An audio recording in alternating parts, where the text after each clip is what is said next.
Hi, my name is Adam Pelchar, interviewer with Ocean Cry Studios, and I'm here with Mr. Aaron Walker, professional drummer. And today we're going to be discussing his musical background in the music scene here in San Antonio. Mr. Walker, how are you doing today, sir? Doing great, thanks. Sir, Mr. Walker, tell us where you're from. Originally from Texas. My childhood was in Fort Worth and San Angelo, but from, I guess, early teenage years till about last fall, lived in Pennsylvania. Awesome, awesome. How did you get started in music? Professionally got started just by joining a band, and then started taking lessons with a gentleman named Clyde Lucas, who really helped me for about 4.5 years develop my abilities. I mean, I also played as a kid in school and everything, but that kind of got me into the professional world after I took the lessons and started playing in bands and just meeting people, you know. Good, awesome, awesome. Now, what was your first instrument? Piano, actually. Took about a year or so of lessons in piano. Didn't practice the way I should have, so my parents took me out of it, but that was a good introduction to playing, you know. Okay. You just moved here from San Antonio, is that correct? Yeah. Excuse me, to San Antonio. I moved here, to San Antonio from Lancaster, Pennsylvania. And what was the music scene in Lancaster, Pennsylvania? It's actually pretty good. Some very notable bands and artists came out of that area. Live was out of that region. Innocence Mission, a number of other great artists. But there was a good scene there. Very creative people I had the privilege of working with. And there's kind of an emerging film industry there, and some good things happening. So it's for that size town that's associated with the Amish, you know, there's actually a really good music and cultural scene happening there. Awesome, awesome. When you first started out as a young musician, as a pianist, you said, correct? Mm-hmm. Who were some of your influences? Well, for piano, you mean for piano or just in general? Piano, sure. Mm-hmm. Well, Rick Wakeman would be my first choice. He was the keyboard player for Yes, and when I saw him on some late-night show, he was doing his production of Journey to the Center of the Earth, and he had all these keyboards around him, and I just thought that was the coolest thing, you know. And so I started taking piano lessons, and then kind of became fascinated with the drums and went into the drumming side of things, you know. Who are some of your favorite musicians? Oh my gosh, how many days do you have? I would say, I'll stick to drummers just to kind of keep it simple. I was heavily influenced by Neil Peart from Rush, a very big inspiration. Bill Bruford, who also played with Yes. But a lot of the jazz drummers, the last decade or so, I've really been listening to, like Tony Williams, Art Blakey, Elvin Jones, Buddy Rich, of course, Steve Smith, Dave Weckl, Vinnie Colaiuta, Steve Gadd. There's a plethora of great players that can continue to inspire me. Awesome, awesome. Now, you said you just moved here from Lancaster. What has been your experience thus far with meeting some local musicians? Here in San Antonio, it's been great. I've met some phenomenal players and great people. Started heading to the jam sessions in the area. Almost Pharmacy has a jam every Monday night that's run by Small World Jazz. Kyle, Polly, and Chuck are the musicians in that band. And then I met John McGaldy, who has a regular gig at the Cove on Wednesdays with his combo bands and his big band. There's Midtown Jazz Sound. It's a jazz trio that plays at Soho twice a week. John Fernandez is the drummer, great player, and Chris Villanueva and Jose de Garcia, all great players, and it's just been great. Friendly people, great players, and a real enthusiasm for jazz music, which has been mostly what I've done so far here in town. And you're primarily a drummer, is that correct? Right now on the scene? Primarily, yeah. I'm hoping to get some percussion gigs here and there, and I don't have the confidence on piano to play in public, but maybe someday, you know, who knows. But drumming primarily. Is there any radio stations here that you're listening to? Well, KRTU, the jazz station, is probably the dominant one. I like NPR as well, and there's a classical station, 88.3, that I like to listen to. Been those three primarily, but KRTU it's a nice luxury, I think, for any city to have a station so devoted to jazz, and I really tune into that regularly. You know. Awesome, excellent. Where are some of the venues have you played here in San Antonio?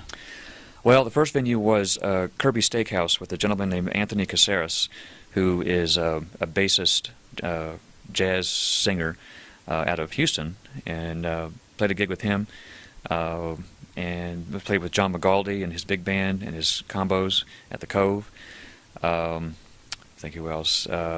Filled in for John Fernandez on the Midtown Jazz. And also I'm playing this weekend actually with Tony Romero and the Beat Collective. He has a band called the Spiders, which is a very kind of progressive jazz combo. Those have been the few things I've been doing. Awesome. I dig it.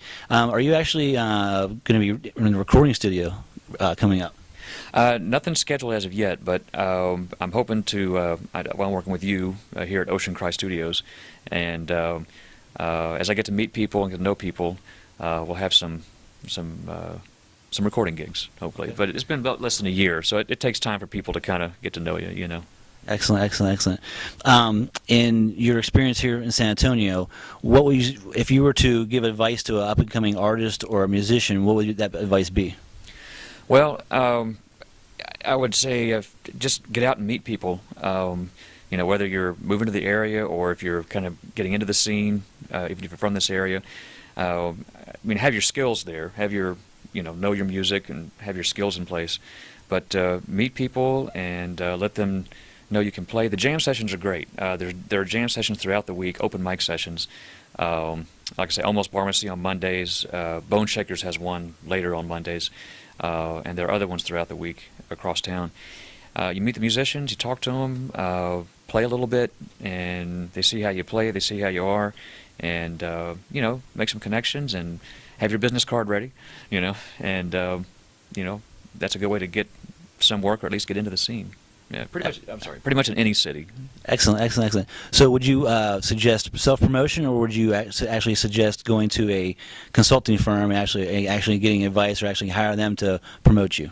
It's definitely helpful to have someone help you out, because when you're doing it on your own, there's a lot of legwork, a lot of time, and it can be a while till things start to get in place. But if you have, some kind of EPK or your own website, or some kind of something promotional that's done by a professional, that can be extremely helpful, because it's hard to do that all on your own when you're trying to keep your musical thing together. It's nice to have someone on the outside who can package it for you. Excellent. Would you be willing to show us some of your musical styles? Sure. On the drums? Sure. Yeah. Excellent. Yeah. We're going to go ahead and do that. Mr. Walker, go ahead and tell us about some of your drumming styles and techniques. Okay. Well, I got to give credit where credit's due. My teacher, Clyde Lucas, was adamant about learning different styles, not just rock, which is what I grew up with primarily, but you want to have your rock and roll down. So just rock and roll, something like this maybe.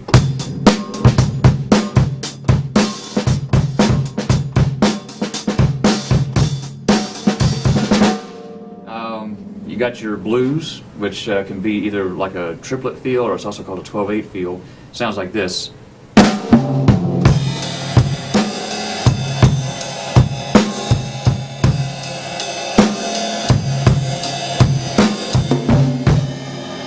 Like a slow blues.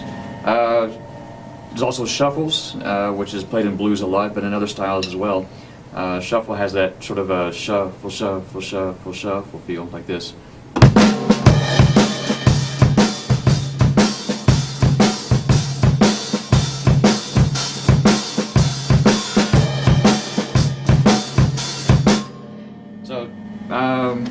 That covers a lot of the blues styles.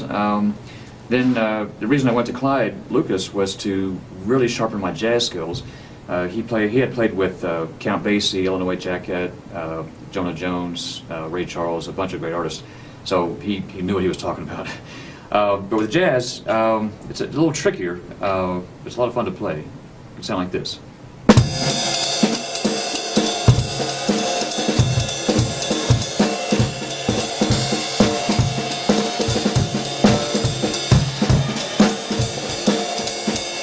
Also called swing, Then you have your funk, James Brown, P-Funk, Red Hot Chili Peppers, groups like that that really kind of make you want to dance. Something like this maybe.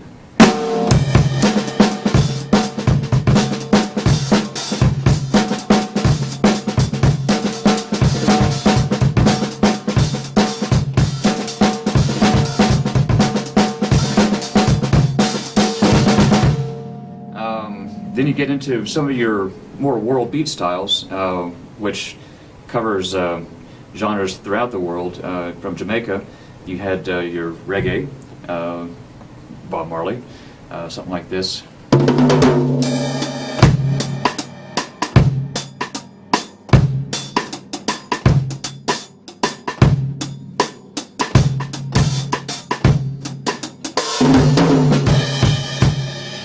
A little more of a sparse groove, but an important style to know. You also have your Latin grooves. Typical one, especially in a more of a maybe a small combo setting, is bossa nova.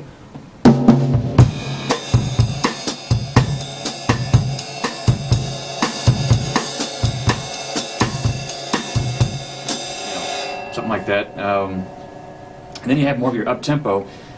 From Cuba, there are a lot of great styles. Mambo is very popular. Sounds something like this. That was a samba. Let me do a samba first. Okay, from Brazil.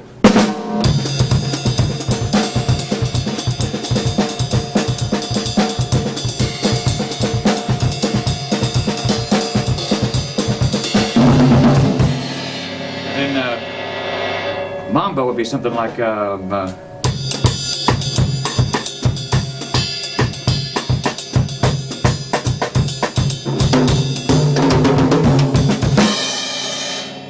Just a handful of styles. Oh, one more. It's actually one of the first grooves Clyde taught me was the calypso, Trinidad and Tobago area.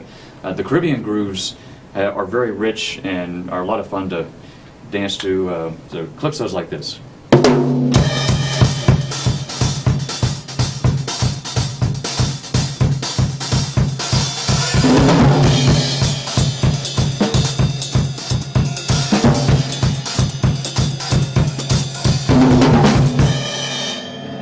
That one's fun. You can play that one for hours and never get tired of it.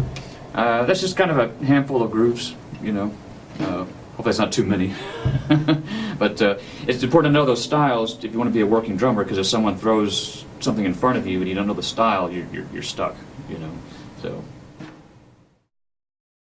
That was Mr. Walker. That was great. Now, do you teach at all? Yes, I do. Up in Pennsylvania, taught for about 20 years, private students, some clinics, and some group sessions. Yeah. Awesome. Do you teach here in San Antonio? Yes, I do. Teaching at a couple of music stores and kind of building a student roster right now. Excellent, excellent. Would you mind showing us how you would actually approach a teaching session? Sure. And of course, it depends on the student's age and experience and background. If I'm teaching a beginner, we focus on technique right away, how to properly hold the sticks, the proper motion, so there's a certain way you hold the sticks, a certain way you need to move, and start with basic things like a single stroke roll, which is just going right, left, double stroke roll, right, left, right, left, some real basic stuff.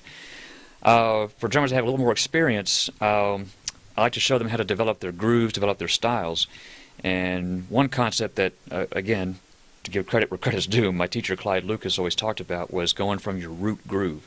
So, for example, if you wanted to expand on your rock feel, you could you start with your basic rock groove or root groove, and he would say, "What's the barest essential you need to have rock and roll?" And it's this.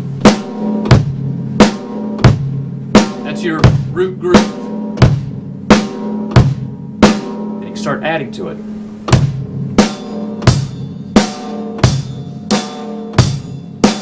More.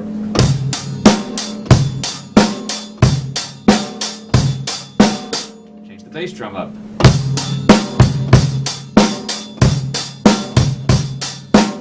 Put some hi-hat openings in there. You build it layer by layer.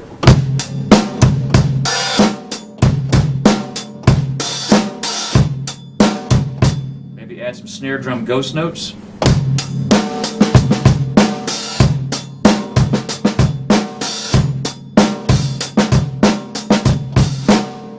soon you have a nice groove going, all built from this.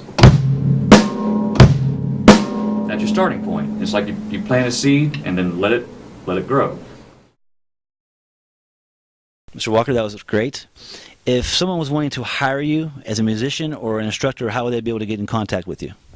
Well, probably the best way is to either just call me directly. My number is 210-366-1907, or email me, Aaron Tex Walker, AARONTEXWALKER @yahoo.com. Those, just contact me directly, and be happy to help out however I can. Excellent. Thank you very much. Again, this is Adam Pelchar with Ocean Cry Studios, and we'll see you soon.